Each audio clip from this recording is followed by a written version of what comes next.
But look at verse number 4 and 5. It said something very important. It said, my speech and my preaching were not with persuasive words of human wisdom,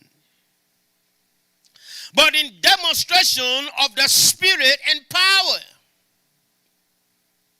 that your faith should not be in the wisdom of men, but in the power of God.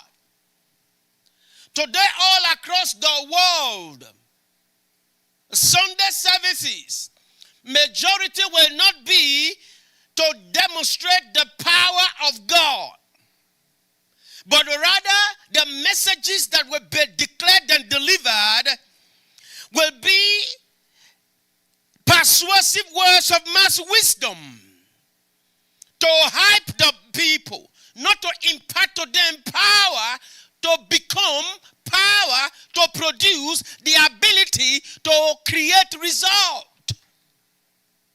There is something wrong when the believer's faith is established on persuasive words of man, the wisdom of man, and on feel-good messages that does not establish the people on the power of God. There is something very important that we have discovered about the power of God.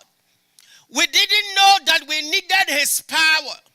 All through the scripture, God on his own volition, out of his divine plan and purpose for his people, began to reveal the release of his power to his people.